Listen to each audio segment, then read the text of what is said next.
पहले मैं यहाँ के प्रबंधक, प्रिंसिपल, शिक्षकगण और सभी हमारे कर्मचारीगण जो भी हो, चाहे वो ऑफिस स्टाफ हो या फिर अन्य सफाई कर्मी हो, उन सभी को तृतीयवाणी सशस्त्र सीमा बल की तरफ से के सभी बल कर्मियों की तरफ से 73वें गणतंत्र दिवस की बहुत बहुत बधाई देता हूँ, जिन्होंने हमारे इस यूपी इलेक्शन पोल के लिए हमारे एकोमोडेशन का और पूरे साफ सफाई का इंतजाम किया।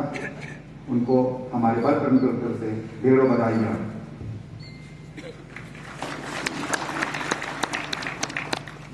जैसा कि आप लोग मेरे हिसाब से सशस्त्र सीमा बल के बारे में बहुत ज्यादा नहीं जानते होंगे, क्या मैं सही हूं?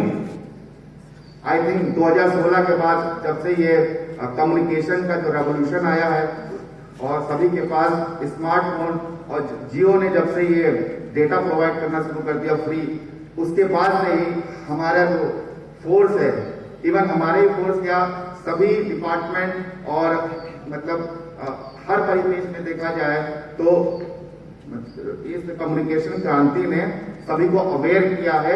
सभी डिपार्टमेंट को लेकर के एक जागरूकता आई है और बीइंग ए कंपनी कमांडर मैं सशस्त्र सीमा बल को लीड कर रहा हूं, तो मैं उसी के बारे में कुछ अंश बताना चाहूंगा। सशस्त्र सीमा बल आपको पता होगा मिनिस्ट्री ऑफ होम अफेयर्स के अंडर में आता है। यह आपको पता है कि नहीं पता है?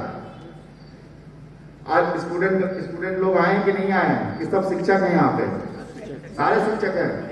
ठीक है, मैं फिर भी शिक्षकों को क्या बताऊं, लेकिन फिर भी मैं अपना आशय तो स्पष्ट करूंगा ही। ठीक है, सशस्त्र सीमा बल मिनिस्ट्री ऑफ होम अफेयर्स के अंदर में आता है, जो कि सेंट्रल आर्म पुलिस फोर्स है, देश का एलीट फोर्स है। मेरे ख्याल से इससे पहले 2016 से पहले इवन मैं जब 2012 में भर्ती हुआ था, मुझे भी इसके बारे में इतना ज्यादा नॉलेज नहीं था। ठीक है, जब मैं इस कोर्स में आया हूं तो इसके हिस्ट्री के बारे में, इसके बारे में मैंने जाना और अभी भी मैं जान ही रहा हूं और लोगों को बताता रहता हूं और अवेयर करता रहता हूं कि हाँ, सेंट्रल आर्म पुलिस फोर्स के एक एसएसबी बल भी है। इसमें 6 फोर्स आते हैं, आपका सीआरपीएफ, आईटीबीपी, बीएसएफ, आपका CISF, SSB and Assam rifle. आपको पता है कि नहीं पता है? नहीं पता था? चलिए, पता हो गया।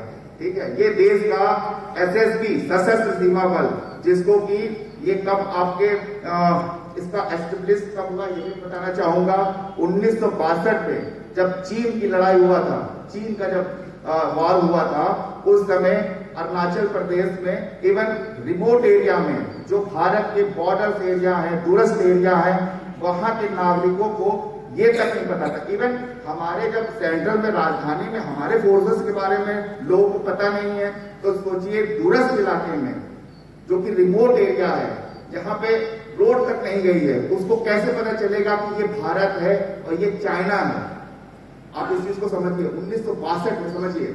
ठीक है, तो एक तो वजह ये भी थी, जिस देश के नागरिक उस फोर्स को सपोर्ट नहीं करेंगे वो देश कभी भी जीत नहीं सकता।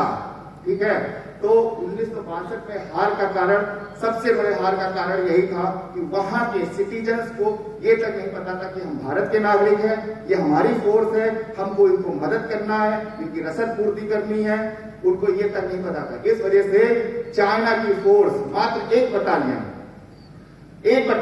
जिसमें 1100 लोग होते हैं, वो तेजपुर असम तक जीत करके आ गई थी।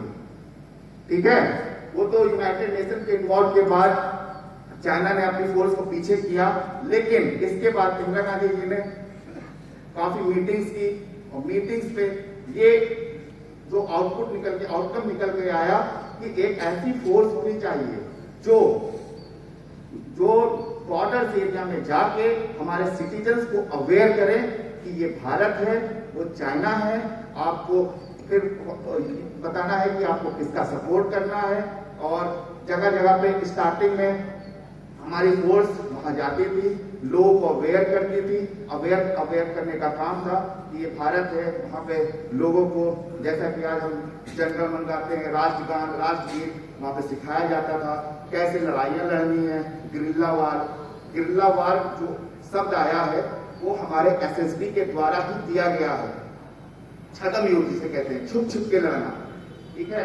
संख्या में कम होने के बावजूद हम ज्यादा फोर्सेस को किल कर सकते हैं, मार सकते हैं लंबे समय तक, ठीक है, ताकि युद्ध को लंबा कर सकें और पीछे से रिइंफोर्समेंट आ सके। इस कारण से इस तरह की स्ट्रेटजी हमारे एसएसबी फोर्स के द्वारा वहां पे दी जाती थी। लेकिन जब 1999 में कारगिल वार हुआ, आपको पता होगा 1999 में कारगिल वार हुआ, पाकिस्तान की सीमा टाइगर हिल्स तक आ गई थी, पता है ना आपको। टाइगर हिल्स भी आप आ गए थे क्योंकि इंडिया के उसमें था। तब उसके बाद जब कारगिल वॉर को जीतने के बाद फिर इस पे एक मीटिंग्स हुई बड़े लेवल की, मैंडरिन आए हुए थे उसमें, उन्होंने ये डिस्कस निकाला और वहां पर उस समय सीआरपीएफ, बीएसएफ, आर्मी सारे फोर्सेस वहां पर थे, लेकिन कोई भी जिम्मेदारी लेने को तैयार नहीं था कि कारगिल वार है, जो टाइगर हिल्स है, यहाँ पे कब्जा कैसे हुआ, क्यों हुआ, कोई भी रेस्पॉन्सिबिलिटी लेने को तैयार नहीं था। तो उसके लिए फिर एक बड़े लेवल की मीटिंग हुई और उस मीटिंग में ये आउटकम्स निकला कि 1 बॉर्डर 1 फोर्स। इस कॉन्सेप्ट आप लोग क्लियर है कि नहीं? ये कॉन्सेप्ट से तो आप लोग क्लियर होंगे। 1 बॉर्डर 1 फोर्स। अभी बीएसएफ पाकिस्तान बॉर्डर को बीएसएफ देख रहा है, वो चाहे आपका वेस्ट में हो चाहे ईस्ट में हो। ईस्ट पाकिस्तान बांग्लादेश, वेस्ट पाकिस्तान आपका पाकिस्तान, ठीक है। इसी प्रकार से चाइना बॉर्डर आईटीबीपी देखेगी, ठीक है। नेपाल बॉर्डर देखेगा हमारा एसएसबी, और भूटान बॉर्डर देखेगा एसएसबी, और म्यांमार बॉर्डर देखेगा असम राइफल।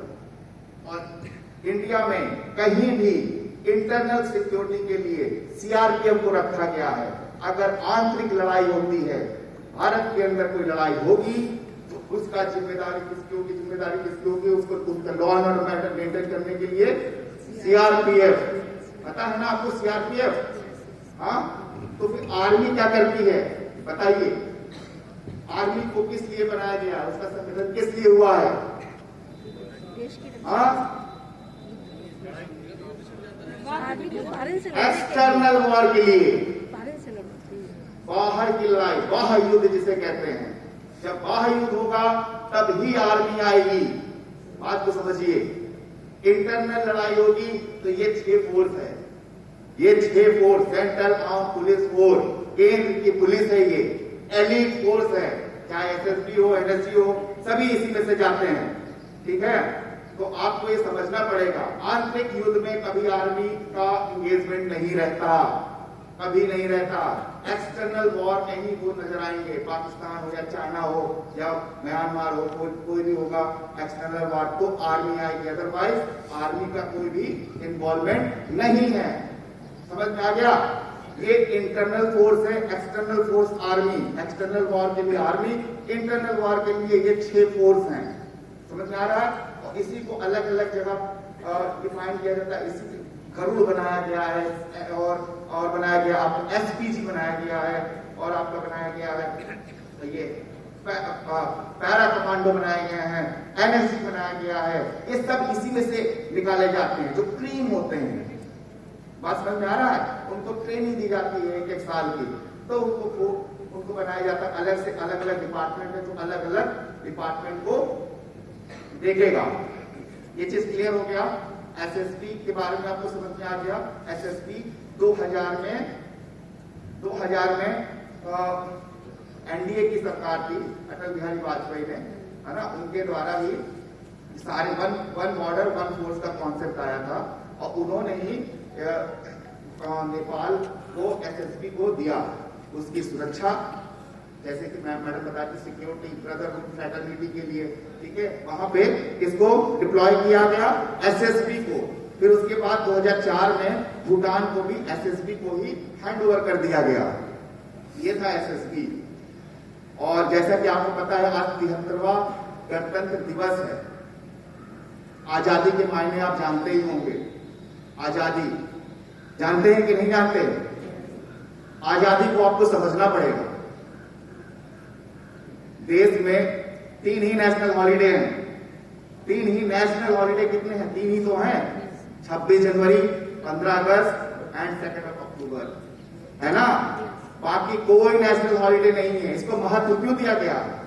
क्योंकि इसकी इंपॉर्टेंस है, आपको समझना पड़ेगा आजादी का महत्व। ठीक है, तो मैं उस वीर जो महाभारत की जो महान विभूतियां हैं और जो जितने भी वीर सपूत हैं जिन्होंने समय समय पर देश को आजाद कराने के लिए, देश को बचाने के लिए अपने प्राणों की आहुति दी है, मैं उनको कोटि कोटि नमन करता हूं। और आपको भी करना ही पड़ेगा। इस चीज को आपको समझना पड़ेगा। आजादी क्या है? आप देख रहे होंगे, सीरिया के हालात देख रहे हैं, जानते होंगे, सोशल मीडिया में पढ़ते होंगे, सीरिया, अफगानिस्तान सुना है? हाँ, वहां के कैसे अथॉरिटीज भाग रहे हैं प्लेन में। आजादी के उस महत्व को आपको समझना पड़ेगा। सेल्फ इंटरेस्ट में काम मत कीजिए, राष्ट्र हित में काम कीजिए। राष्ट्र हित में काम करेंगे तो ऑटोमेटिकली अपने हित के लिए काम हो जाएगा। ठीक है, सेल्फ इंटरेस्ट में आप काम करेंगे, मानता हूं सेल्फ इंटरेस्ट में आप काम करेंगे, ठीक है, उसमें ज्यादा बेनिफिट होगा। राष्ट्र हित में कम बेनिफिट होगा, कभी कभी नहीं होगा, लेकिन आपको समझना पड़ेगा उसका। जो आप प्राइम में जाएंगे, प्राइम में जाइए। अब तो सबके पास स्मार्टफोन है, सब जा सकते हैं, देख सकते हैं, समझ सकते हैं, सब इंटेलेक्चुअल हैं। आत्ममंथन करना पड़ेगा आपको, समझना पड़ेगा आपको कि हम किस दिशा में जा रहे हैं। हमको थोड़े समय के लिए अनुभूति चाहिए, एक्सटेटिस चाहिए कि लंबे समय तक सर्वाइव करना है, देश को आगे बढ़ाना है, अपने फैमिली को, अपने बच्चों का फ्यूचर सेव करना है। सिर्फ अपने लिए नहीं जीना है, दूसरों के लिए भी जीना है। यही आजादी है। समझ रहे हैं ना दोस्त? इसको समझना पड़ेगा आपको। सेल्फ इंटरेस्ट में काम नहीं करना है, नेशनल इंटरेस्ट में काम करना है। राष्ट्र हित में आप काम करेंगे, एक समय ऐसा आएगा सभी अगर राष्ट्र हित में काम करेंगे तो वो सेल्फ हित में ही काम हो जाएगा, होना शुरू हो जाएगा। स्टार्टिंग में समस्याएं आती हैं, प्रॉब्लम आती है, ठीक है। अफगानिस्तान आपके पास एक प्रत्यक्ष उदाहरण है, उसको आपको समझना पड़ेगा, ठीक है। कुछ पैसा काम नहीं आता, जमीन जायदाद काम नहीं आती दोस्त, कुछ काम नहीं आता। राष्ट्र है तो आप हैं, राष्ट्र नहीं है आप समाप्त हो जाएंगे, आपकी आने वाली पीढ़ी समाप्त हो जाएगी, नस्लें समाप्त हो जाएंगी, ठीक है। बहुत समय लग जाता है दोस्त। राष्ट्र देश को आजाद कराने में लाखों लोगों ने जान दिए हैं, करोड़ों लोगों ने ह्यूमिलेट हुए हैं, सब प्रताड़ित हुए हैं। इसको समझना पड़ेगा, ठीक है। इतने बड़े बड़े नेताओं ने जान दिया है, ऐसे नहीं है नेशनल हॉलीडे करार दिया गया है, उसकी महत्व है, सिग्निफिकेंट है। अदरवाइज सारे रीजनल हॉलीडेज हैं, क्षेत्रीय हॉलीडेज हैं, ठीक है। वो तो इसलिए है क्योंकि देश आजाद है। वो ना होता क्या वो हो पाता? नहीं हो पाता, नहीं हो पाता। आप दूसरी लड़ाई लड़ रहे होते जो अफगानिस्तान लड़ रहा है, ठीक है। आपके पास खाने को खाना है, पहनने को कपड़े हैं, पूरी आजादी है, राइट टू इक्वालिटी है, इसलिए आप बात करते हैं, बात करते हैं, बात करिए, लेकिन नेशनल हित को समझना पड़ेगा, राष्ट्र हित को आपको समझना पड़ेगा, ठीक है ना? क्लियर है? क्लियर है दोस्त? भारत माता के, भारत माता के, भारत माता के। Thank you so much.